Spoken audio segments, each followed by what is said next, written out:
Sur Infolib, la chaîne de la réinformation et de la réponse aux questions d'actualité. Nous sommes aujourd'hui le mercredi 6 mars 2024. Dites-moi les amis si vous avez du son, parce qu'on a eu un problème de son tout à l'heure, donc j'ai dû enlever mon micro. Je ferai des tests après-midi tout simplement. Donc voilà, dites-moi si au niveau du son et d'image c'est bon pour vous. Les amis, dites-moi si vous recevez bien. Voilà, comme ça je vais... voilà, là c'est bon au niveau du son apparemment, on fera des tests micro à la maison, apparemment il y a un petit souci. Voilà les amis, bah écoutez, connectez-vous sur Actualité Telegram, réseau auquel en fait on publie des informations H24, 7 jours sur 7. Voilà, donc là, on est présent, comme d'habitude, à Cochabamba, voilà, en Bolivie, pour faire ce mini-live quotidien. Voilà les amis, bon écoutez, j'ai enlevé le micro parce qu'apparemment il y avait des problèmes de son. Alors qu'est-ce que le Nouveau Monde? Je vous ai partagé les vidéos les amis, des vidéos de réaction, donc c'est des questions qui ont été posées à Toulouse sur les intervenants en fait, qui avaient Alexis Plasson, donc Emma Bichari et Nicolaya et moi-même en fait, et puis on a répondu à cette simple question, et je vous ai partagé sur Actualité Telegram. Et puis les amis, voilà, nouveau texte de Michel également, que je vous ai partagé, un petit récapitulatif sur ce qui se passe actuellement, c'est assez intéressant. Et on l'a partagé sur Actualité Telegram et Live Telegram. Voilà. Allez, je crois qu'on va pouvoir commencer, et c'est un complément, ce texte est un complément d'information par rapport à l'intelligence artificielle et ce qui nous était dit par rapport à tout le reste hier. Alors si vous avez le son n'est pas assez fort, les amis, montez un peu le son, allez, on y va, chacun se débrouille. Si tu montes le son, tu mets ton casque, tu auras une très bonne réception. Donc là aujourd'hui j'ai pas de micro et tout va bien se passer. Alors je commence cette revue de presse les amis. Bourse des céréales des BRICS, un quart des exportations mondiales de blé et 40% de celles de riz. Donc on voit qu'au niveau des exportations, les BRICS voilà, occupent une place de plus en plus prépondérante au niveau international. Et puis aux primaires de Caroline du Sud, Donald Trump écrase Nikki Haley, ancien gouverneur de cet État, puis enfonce le clou dans le Michigan. Alors c'est intéressant parce que Nikki Haley vraiment était vraiment en opposition. Donald Trump, elle était à fond contre lui, elle était vraiment à fond contre lui, etc. Évidemment, elle s'est mangé un revers et c'est Donald Trump qui a remporté la victoire. Et puis 2 ans de prison et 100 000 euros d'amende requis pour des soupçons d'emploi fictifs pour Daniel Sperling, ancien adjoint à la mairie de Marseille. Alors là aussi on a vu un nouveau préfet à Marseille qui fait vraiment le ménage actuellement. Il a dit qu'il allait vraiment le faire ménage. Et là il commence bien et on voit qu'il y a des accusations qui s'en suivent. Et puis des paléontologues découvrent un fossile de dragon chinois vieux de plusieurs centaines de millions d'années. Centaines de millions d'années. Alors c'est la taille du dragon cette année. Maintenant fossile de dragon chinois vieux de centaines de millions d'années. Voilà, c'est très intéressant. Je vous ai partagé l'article sur Actualité Telegram. Et puis après 2 relax, les Wildenstein condamnés pour fraude fiscale colossale. Là aussi, les gens qui avaient été relaxés et qui étaient coupables sont condamnés aujourd'hui et bien évidemment, ça va en parallèle avec les énergies du moment.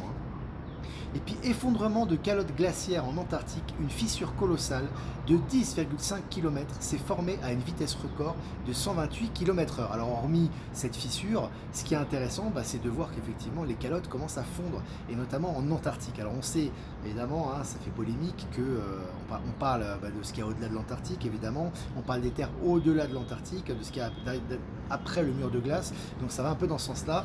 Je vous ai également partagé l'article. Et parmi les fortes perturbations sur les réseaux méta hier, les réseaux Facebook, Instagram aux États-Unis et en Europe étaient fortement perturbés. X, Telegram et Truth Social, donc le réseau de Donald Trump, n'ont pas été affectés. Alors c'est intéressant aussi parce que je vous avais toujours dit, alors après il y a des gens qui utilisent ces réseaux pour informer, bon ils font ce qu'ils veulent, c'est très bien aussi, il dit que ces réseaux vont disparaître. Alors c'est intéressant parce que là on a des réinitialisations, il se passe beaucoup de choses, même si on ne le voit pas. Lorsqu'il y a des interruptions bancaires, on y reviendra, que ce soit des interruptions de réseaux sociaux comme ça, il se passe des restructurations, il y a beaucoup de choses qui se passent en interne, et là ils ont été paralysés, mais Telegram et les réseaux comme VK, comme Truth Social et comme X ont fonctionné. Google lance un prix de 5 millions de dollars pour trouver des utilisations concrètes aux ordinateurs quantiques. Alors les ordinateurs quantiques, c'est vraiment intéressant, parce que là aussi on voit vraiment que c'est vraiment à la mode. On sait très bien que les ordinateurs quantiques, il y a eu un texte qui avait été publié il y a 2 jours d'ailleurs, à sujet des ordinateurs quantiques par l'intelligence artificielle, très intéressant, avec les qubits, avec les différentes probabilités qui sont prises en compte par les ordinateurs quantiques, mais aussi Palantir, etc. C'est très intéressant. Et puis des actions visant les banques menées par la coordination rurale du Gers. Alors intéressant aussi, les banques sont visées maintenant par les coordinations rurales, on sait très bien d'où vient le problème en quelque sorte, ils ne sont pas dupes, et donc là ça va un peu dans ce sens-là aussi, je vais partager l'article. Et puis démarchage téléphonique, 310 000 euros d'amende pour la société For You qui n'avait aucun droit d'utiliser les données. Vos données, les données des consommateurs. Donc là, c'est intéressant aussi. Évidemment, ça fait très longtemps que ces réseaux sociaux utilisent frauduleusement les données des consommateurs, mais là, ils les ont utilisées et ils se sont fait attraper. Gabriel Attal, Premier ministre, accusé d'être intervenu pour favoriser une enseignante. Alors, le mec, il est Premier ministre en fonction, il a quand même déjà une accusation sur le dos, donc ça commence bien pour lui. Ça y va au niveau des révélations également. Et puis, selon le journal Le Monde, sous la coupe de Vincent Bolloré, la maison d'édition Fayard, de nouveau dans la tempête. Voilà, Bolloré en ce moment, ils accusent le coup, c'est très compliqué pour eux, et puis Fayard est dans la tempête, donc voilà, c'est assez intéressant aussi. Et puis Ukraine, je cite, 16 milliards d'euros d'aides européennes ont disparu, fin de citation. Alors là aussi, les aides à l'Ukraine, alors en plus du fait qu'il y a des désistements, évidemment Macron a fait croire à une intervention militaire, c'est du pipeau bien évidemment, il est suivi par personne, ni par l'OTAN, ni par l'Allemagne, ni par aucun pays, bien évidemment, puisqu'il ne se passera rien évidemment. Mais là c'est intéressant de voir que ces aides ont disparu évidemment, plus rien, qu'il n'y a plus grand chose qui arrive là-bas. Israël, médias israéliens, démission massive de hauts responsables de l'appareil de propagande de l'armée. Alors on voit aussi que ça déserte beaucoup en Israël, il y a beaucoup de gens qui ne sont pas d'accord avec ce qui est en train de se passer, notamment sur la bande de Gaza, on le sait très bien. Il y a des désertions en masse, il y a beaucoup de choses qui sont en train de se passer en Israël en ce moment. Cet article en parle, de façon assez intéressante également. Et puis Argentine, le gouvernement suspend l'agence de presse Telam durant sa fermeture. Alors là aussi, il continue à faire le ménage. Javier Milei en Argentine, on a vu qu'il fait le ménage par rapport à toute cette caste politique, et maintenant il fait le ménage par rapport aux médias corrompus du système. Et puis un député norvégien a nominé Elon Musk prix Nobel de la paix pour son travail en faveur de la liberté d'expression. Ça c'est assez exceptionnel aussi. Ça c'est assez exceptionnel parce que voilà, il y a quand même des députés qui font leur job et qui reconnaissent quand même les bienfaits d'Elon Musk sur ce qu'il fait par rapport à la liberté d'expression. Assez intéressant également. Et puis impossible de payer en carte ou de retirer hier des billets, les réseaux BNP Paribas victimes d'un bug national. C'est un peu comme, et en parallèle justement avec Facebook et avec Instagram, évidemment tout ça va de pair, c'est lié à Palantir, c'est lié à la grande réinitialisation bien évidemment, c'est lié au système financier quantique et c'est lié un peu aux grandes révélations. Alors on voit aussi qu'il y a un gros nettoyage en cours aussi bien au niveau des réseaux sociaux qu'au niveau des banques et aujourd'hui il y a eu ça. Voilà les amis, écoutez j'ai fini cette revue de presse malgré ces petits inconvénients techniques, demain j'espère qu'on en aura moins. Donc voilà les amis, si vous avez des questions à poser, donc n'hésitez pas, je vais quand même faire quelques remerciements, donc remerciements à Jeff Wake Up sur Odyssey et Crowdbunker pour les rediffusions, remerciements à Marilyn, à Eliani de Sirius et je vais y arriver, et à Voyance en direct de nous rediffuser sur YouTube, et remerciements à Horizon et à PowerSeed de nous rediffuser sur le canal Odyssey, et puis tous les gens, les anonymes qui nous rediffusent sur les différents réseaux. Voilà les amis, j'espère que, salut Eric de Thaïlande qui est là, j'espère qu'on capte bien, apparemment il y a un problème de son tout à l'heure, voilà, mais je pense que le principal est là, et normalement on capte bien. Voilà, si vous avez des questions les amis, n'hésitez pas, voilà, donc à les poser, et j'y répondrai avec plaisir comme d'habitude, et on fera un tirage comme d'habitude avec les énergies de la Lémurie en fin de live, et le tirage ça sera pour le lendemain, ça sera donc pour demain, pour le jeudi 7 mars, puisque là il est déjà quand même à une heure assez avancée, donc ça sera pour demain, voilà. Olivier, je me rappelle d'une vidéo de Donald Trump, type mémorial, avec tous les dirigeants européens, Macron compris Samson. Il y a de ça 1 ou 2 ans, depuis je n'arrive plus à avoir la main dessus. Oui, c'est vrai, et on se souvient d'ailleurs que je me souviens, je ne sais pas si c'est au même moment, mais il y avait un moment donné, il était à l'Union Européenne, il est passé au siège de l'Union Européenne, et il est passé devant tous les présidents, tu sais, mais de façon très, très mal polie. Alors il avait fait exprès, bien évidemment, puisqu'il était entouré de corrompus, et ils avaient pris la main dans le sac, et puis il avait poussé tout le monde, il s'était mis au devant de la scène, c'était assez risible, ouais. Je suis debout depuis 5 h du matin, c'est bien. Moi aussi je me lève très tôt en ce moment, surtout peut-être avec le décalage, je me lève très tôt ici. Après les journées, après tu te couches plus tôt aussi, c'est un autre rythme, c'est bien aussi. Alors est-ce que vous avez des questions les amis? Oui, c'est le micro du téléphone, c'est normal si c'est pas aussi clair que d'habitude. Je vais enlever le micro parce on n'arrivait pas à entendre le son, donc il y a des petits réglages à faire. Donc c'est normal. Allez, est-ce que vous avez des questions les amis? Ici réveillé à 4h44. Liberté de penser, jusqu'à quand YouTube continuera-t-il de censurer? Bon, jusqu'à ce qu'elle soit finie, on est à la fin du film, de toute façon. Voilà. Ils ont ressorti le prince William, il faisait une tête de mort-vivant. Tu m'étonnes. Si tu as des photos, n'hésite pas à m'envoyer. La famille d'Angleterre, en ce moment, elle est assez décimée. C'est assez risible quand même. Magnifique vidéo de récap du boulot de Donald, merci du partage. Ouais. Alors n'hésitez pas à partager cette vidéo, parce que je trouve que c'est rare qu'on ait des vidéos comme ça en français, en plus, de synthèse par rapport à ce qu'a fait Donald Trump. Tout à l'heure, on parlait de l'Union Européenne, mais il faut savoir que Donald Trump, dans son mandat, il y avait l'élimination des grosses têtes, les Rothschild qui s'étaient fait avant l'élection de Donald Trump déjà. Mais lorsque Donald Trump a été élu, eh bien, il est allé un peu dans le monde entier, notamment au Vatican, à Londres, il est allé, comment dirais-je, il s'est rendu en Arabie Saoudite, etc. Et à chaque fois qu'il se rendait au Corée du Nord également, bien sûr, et à chaque fois qu'il se rendait à un endroit, en fait, il y avait des changements radicaux qui sont faits après son passage. Alors ça, c'est lié à des dossiers, à des révélations, bien évidemment. Donc il y avait tellement de dossiers sur les gens, ils ont dû capituler. Et en fait, après, il y a eu l'arrestation de corrompus, comme ça s'est passé en Arabie Saoudite, où il a reçu le sabre d'honneur, qui est vraiment quelque chose d'exceptionnel, qui n'est jamais offert aux dirigeants normalement, en Arabie Saoudite. Et puis on a eu en Corée du Nord cette fameuse marche pour la paix et cette main qui a été tendue à Kim Jong-un d'ailleurs, et c'était une première. Il y a eu de gros changements qui ont suivi par la suite. Enfin bref, à chaque fois qu'il est passé quelque part, il y a eu de gros. Et puis le Vatican, on n'en parle même pas, avec la tête du pape qui tirait une gueule pas possible lors de son passage. Évidemment, on comprend pourquoi. Voilà, donc il a fait le ménage un peu partout où il est passé. Et je trouve que, aussi bien par rapport au travail de l'Alliance, par rapport à Q, par rapport à Trump, je trouve que cette vidéo en parle très très bien, de façon exhaustive. Donc je voulais partager, et je vous invite à la partager à votre tour. Le divin se sert du malin, l'alliance est au contrôle, exactement. Il faut savoir que si le malin aime bien imiter le divin en quelque sorte, l'alliance, le divin, le plan divin dans la matière, utilise les structures de l'état profond pour justement faire passer le message et pour le grand réveil. Il faut savoir par exemple que la NSA, on en parlait récemment avec Michel justement, la NSA justement était un organe de propagande et de surveillance de l'état profond. Il faut savoir que la NSA, ils ont le contrôle sur tous les mobiles, sur toutes vos conversations, partout dans le monde. Ça a été repris par l'Alliance. Donc du coup, maintenant, ça est utilisé justement pour attraper les poulets sans tête, tu vois. Donc c'est ça qui est intéressant. Et je trouve d'ailleurs que le documentaire en parle très bien. Salut la Savoie. Il y a des tenues de Melania qui donnaient des codes, ouais. La tenue de Melania donnait des codes très régulièrement. C'était de pair un peu avec les drops de cul d'ailleurs, lors de ses apparitions publiques avec Donald Trump.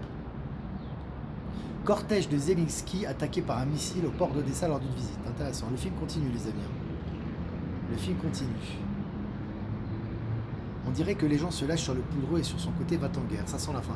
Oui, alors plus les gens vont se lâcher sur lui, plus ils vont l'accuser, plus c'est le moment certainement d'une arrestation, puis de la fin du jeu par rapport à Macron. Il faut savoir aussi que ce qui est intéressant, c'est qu'il y a eu quand même un rejet militaire. Il ne faut pas oublier que c'est énorme, même si on en parle peu bien évidemment dans les médias du système, mais rejeter les ordres du président qui est chef des armées, c'est carrément une mutinerie. Ça s'est fait au Yémen par rapport à Gaza, etc.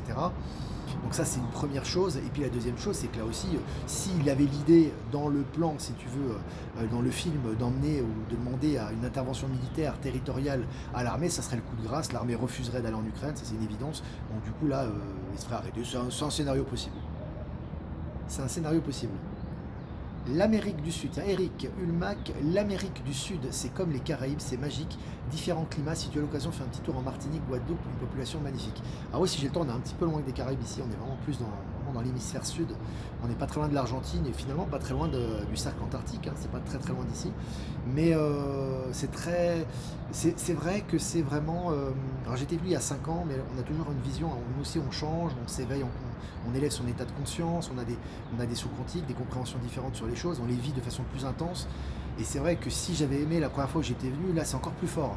Alors hormis tout ce qu'on vous raconte, évidemment, tu as toujours l'apparence, la pauvreté, il y a aussi un peu de criminalité quand même malgré tout, il y a de l'insécurité, il y a des choses qui se passent ici aussi également qui sont liées à ces pays. Mais en fait, quand toi tu es là et que tu rayonnes, c'est que du bonheur quoi. Aussi bien avec les proches, aussi bien avec les inconnus que tu croises, c'est que du bonheur parce que il n'y a pas de filtre ici. Donc les gens en fait, alors c'est pas lié qu'au climat, c'est lié à l'éducation, c'est lié à la culture, c'est lié à l'alimentation, les gens sont directs avec toi, donc il n'y a pas de masque. Donc si tu veux ici, tu t'arrives à t'exprimer, tu arrives à vivre, tu arrives à comment dirais-je, il n'y a pas de frustration. Tu vois, une personne qui pleure, elle pleure, une personne qui est heureuse, elle est heureuse. C'est valable pour les enfants comme pour les âgés ou les gens plus âgés. Donc si tu veux, tu as cette sensation de liberté que tu n'as plus en Europe, ou que tu as très peu, ou que tu retrouves mais en faisant un travail. Tu vois, parce que c'est pas naturel chez les gens. Les gens ont des carapaces, etc. En Occident, en général, c'est comme ça. Dans certains coins d'Asie aussi, au Japon, c'est assez fermé. Par contre, quand tu vas en Asie du Sud-Est, c'est déjà plus ouvert, tu vois. Mais donc voilà, c'est intéressant. Et au niveau de la nourriture, parler d'un truc qui est très intéressant aussi, c'est qu'en Europe, ou en France, ou en Suisse, ou ailleurs, quand tu veux de la nourriture saine, il faut que tu cuisines toi-même. Donc tu dois prendre le temps de cuisiner avec des produits frais, qui sont, même s'ils sont bio, bah, la terre malheureusement a souffert beaucoup parce qu'on a exploité, on a surexploité la terre. Ici, si tu veux, tu vas dans la rue, t'as pas envie de te faire à manger, tu vas prendre des plats locaux par une personne, on a chola comme on dit, c'est une personne qui, tu vois, une paysanne, etc., qui va te vendre des pommes de terre, qui va te vendre des frites, qui va te vendre du maïs, qui va te vendre des légumes, qui va te vendre ce que tu veux en fait. Et tu les prends en fait, ou du pain, etc. C'est excellent si tu veux. Il n'y a pas de gluten, il n'y a pas de produits chimiques, il n'y a rien de tout ça. Et la nourriture te donne beaucoup d'énergie. Elle n'est pas chère, elle est disponible et elle est très bonne, elle est très goûteuse. Ici, quand tu fais un œuf au plat, par exemple, parler enfin, petite parenthèse culinaire. Quand tu fais un œuf au plat ou une omelette, bah, en fait ton œuf il a grave du goût quoi. Moi je me souviens pas en Europe avoir eu des goûts comme ça. Si tu veux, toi tu dois mettre du sel, un peu d'huile, etc. Ici tu manges ton œuf, il a du goût naturellement. Et il est très abordable. Pareil pour les tomates. Tu prends de la tomate par exemple ici, les terres elles donnent des tomates. Alors déjà beaucoup de variétés de tomates différentes plus que chez nous. Mais surtout quand tu la goûtes la tomate, tu n'as besoin de rien d'autre. Tu mets une tomate, tu n'as pas besoin d'huile ou du sel, tu la manges comme ça avec du pain. Leur pain en plus c'est une farine qui est assez basique, qui est très bonne, ils mettent très peu de sucre, etc. Tu manges, c'est excellent. Et ça t'a rien coûté quoi. Donc tout ça c'est des choses, ça paraît simple, ça paraît des détails, mais ça c'est des choses qui font que les gens vivent bien, même s'ils n'ont pas beaucoup d'argent. Tu vois, et ça c'est un truc, voilà, faut décrypter tout ça. Et je fais une petite parenthèse, hein, les amis, parce qu'on a un peu de temps. J'étais passé la dernière fois justement les photos que je vous ai envoyées sur le fameux marché, enfin la fameuse fête de fin du carnaval où il y avait toute cette cérémonie avec la musique, avec la nourriture traditionnelle, l'alcool, etc. C'est un alcool de maïs, la chicha qui est très, très bas en alcool, hein, mais qui est consacré aussi à la Pachamama, donc à la terre-mère. Et en fait, si tu veux, quand on allait là-bas, ben, à l'entrée, il y avait un dragon qui était un graffiti de dragon, je ne sais pas si je vous l'avais dit. Et en fait, sur le graffiti de dragon, il disait ne vous fiez pas aux apparences, fiez-vous à ce qui est. C'était marqué en espagnol à l'entrée, tu vois. Donc, tu as plein de signes comme ça, voilà, donc c'est vraiment intéressant. Bon, j'ai fait une petite parenthèse sur la Bolivie, je pense que c'est intéressant. Ils vont tous aller en Bolivie. Bon, j'imagine bien qu'il n'y a pas que la Bolivie qui est comme ça, les amis. Moi, j'ai pas voyagé dans toute l'Amérique du Sud. Tu as des pays magnifiques, hein. Il n'y a pas que la Bolivie, hein. Moi, j'ai pas voyagé partout ici. J'ai voyagé en Asie, j'ai voyagé en Europe, aux États-Unis, etc. Un peu en Afrique du Nord. Mais c'est vrai que c'est particulier. Voilà. Mais c'est pas que la Bolivie, à mon avis. Comment est ton sommeil en Bolivie, des rêves lucides, étranges ou autres? Est-ce que tu as rencontré des gens qui ont croisé des ovnis ou autres? Alors, j'ai pas trop parlé d'ovnis ici. Je sais que la belle famille, enfin la famille de ma femme, ils sont assez connectés à ça, ils sont assez ouverts, notamment son père. Pour lui, c'est une évidence. Donc, pour lui, il a déjà vu des choses un petit peu dans les hauts plateaux près de La Paz. Et pour le sommeil, écoute, je dors très très bien. Vraiment, je dors très très bien, je récupère très vite. Alors, je dors un peu plus tôt ici que je dors en Suisse, donc je dors quand même plus tôt. Mais si tu veux, le sommeil est très profond, très récupérateur et on se lève assez tôt. Et j'ai pas, si tu veux, la sensation de fatigue que j'ai parfois. Tu sais, quand tu manges, ben, tu as une sensation de fatigue, tu as envie de faire une petite sieste, etc. Là, je l'ai pas du tout. Malgré que, alors je prends du maté, c'est vrai, du maté de coca, qui est une infusion de coca, mais j'en prends pas non plus à excès. D'ailleurs, hier, j'en ai même pas, je crois, pris un verre, je crois. Donc non, je suis pas dans l'excès, mais c'est vrai qu'ici, on récupère très vite au niveau des énergies. Voilà, c'est des petites remarques que je voulais faire. J'arrive du Mexique, j'ai constaté aussi une belle douceur de vivre et une ouverture des Mexicains. Et c'est pas étonnant, Laurent. Je suis pas étonné. Est-ce que vous avez des allez, on a parlé de la Bolivie, c'est intéressant, hein, les amis. Hein. C'est toujours intéressant, je trouve que c'est enrichissant de parler de ça. J'ai entendu qu'en Bolivie était l'un des rares pays où il n'y a aucun McDo. C'est vrai, en fait. Le McDo a été rejeté de la Bolivie. Alors, ils ont essayé de s'installer ici, je sais plus où c'était, et ça n'a pas marché. Ils ont fait faillite, donc du coup, ils ont dit. C'est pas étonnant parce que quand tu connais la cuisine ici, elle est tellement riche, il y a des gens qui mangent bien quand même, hein, voilà, il faut que ça soit copieux. Et puis ils ont des sandwichs, des cholas, c'est en fait des sandwichs un peu comme des hamburgers, si tu veux. Tu as un sandwich, tu as une viande grillée avec des tomates et du fromage, mais c'est 1000 fois meilleur que le McDo, quoi. Et c'est pas cher. Donc les gens, ça les intéresse pas de payer cher, parce que ça reste cher McDo pour des pays comme ça, tu vois. Et surtout, c'est dégueulasse, quoi. Et il n'y a pas grand chose à bouffer. Donc du coup, ils ont fait faillite, quoi. Ouais, c'est assez marrant. C'est il y a quelques années déjà. La Bolivie n'est pas soumise aux normes de l'UE, glyphosate et autres merdes. Oui, alors elle n'est pas soumise aux mêmes normes. Ici, je crois qu'il y a eu aussi l'hydroxychloroquine qui a été autorisée ici pendant la période donc, du Covid, etc. C'est beaucoup plus ouvert sur les médecines alternatives. Tu as des médecins qui font de l'hypnose ici, qui sont reconnus, hein, qui ont pignon sur rue. Tu as beaucoup plus de liberté médicale. Tu as le gouvernement aussi qui envoie des aides médicales qui sont notamment des produits naturels. Donc oui, ils sont très ouverts. Le seul problème, c'est la télévision et les médias, parce que tu as des gens finalement qui eux-mêmes mettent le masque, qui ont fait toutes les picouses, etc. parce qu'ils sont influencés, si tu veux, par le narratif. Mais mis à part ça, il y a plus de liberté, ouais. Allez les amis, 19 minutes 30, c'est faim, ça donne faim. Ah bah quand tu vas dans les rues ici, t'as faim. T'as pas faim, tu vas dans les rues, tu sens les odeurs, tu auras faim, il n'y a pas de problème. Mais c'est sympa. C'est sympa au niveau des nourritures, etc. Puis comme je te dis, si tu manges évidemment raisonnablement, après il ne faut pas aller dans les excès, mais c'est une nourriture qui passe très très bien. En tout cas, qui est très goûteuse déjà, qui est très variée, même au niveau des légumes. Alors ils mangent pas mal de viande, mais même si tu manges que des légumes, tu as plein de légumes différents, entre les différentes variétés de pommes de terre, de tomates, de féculents, et puis tous les fruits. Enfin, je veux dire, il y a de quoi faire, hein. Et c'est très abordable au niveau du prix. Quand tu vas dans les marchés, c'est tout là-bas. Donc il y a Pascal Petit qui nous rejoint. Salut Pascal. Attendez un petit peu d'air de la vidéo. On n'a pas de micro aujourd'hui, donc le son est un peu bas. Mais je pense qu'on entend quand même. Donc la Bolivie, c'est le paradis pour le jardinier. Il faut que j'apprenne l'espagnol. Oui, c'est le paradis pour les jardiniers. Puis jardine de père en fils. Enfin, voilà, ici c'est vraiment la tradition. Tu sais, ils savent voilà, planter, etc. Puis tu as une terre qui est quand même très riche, qui produit beaucoup de fruits, beaucoup de légumes ici. Donc si tu veux, elle est pas exploitée à fond. Comme je te dis, c'est quand même un pays de 8 millions d'habitants qui fait quand même 1,5 fois la France. Donc ils ont plus de nourriture que d'habitants très largement. Donc si tu veux, ils sont autodépendants et ils exportent beaucoup leur nourriture, notamment le lama, le charque qui est une viande de lama qu'ils exportent, ça oui. Et puis les pommes de terre, les tomates, les mangues, etc. Ils exportent pas mal. En plus, en consommer sur place. Là, je fais vraiment le guide, on dirait le guide touristique là. Là, c'est Guito. Salut Olivier, ton film du ciel en Bolivie avait l'air magique. Et est-ce que c'est tous les jours pareil? C'est certainement un paradis pour ta femme, surtout les enfants. Les enfants adorent. Ah, ma femme, c'est sa culture, donc il y a le côté un peu choc, parce que bon, ça fait quand même 20 ans qu'elle vit en Europe, donc quand même le choc aussi de revenir dans certaines, voilà, c'est pas le même contexte, il y a quand même beaucoup de pauvreté, c'est pas les mêmes infrastructures encore, tu vois, tout n'est pas encore développé comme en Europe, etc. Par contre, c'est vrai que puis tu as de la pauvreté aussi quand même, mais c'est vrai que si tu veux, les enfants, ils s'éclatent. Mais sinon, elle adore ça parce que la nourriture, le climat, etc.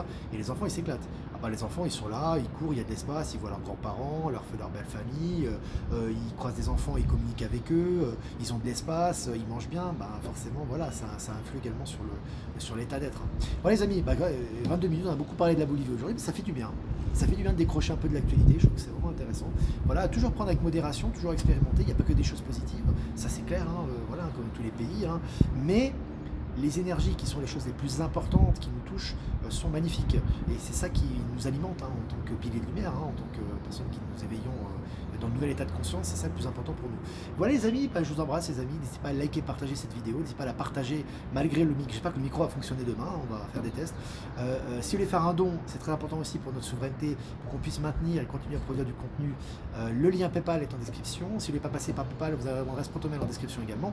Je fais un tirage de cartes les amis pour demain, pour le jeudi 7 mars 2024. Ah, magnifique carte. Alignement. Soyons alignés les amis, ça fait penser à la ville de Ligné ça.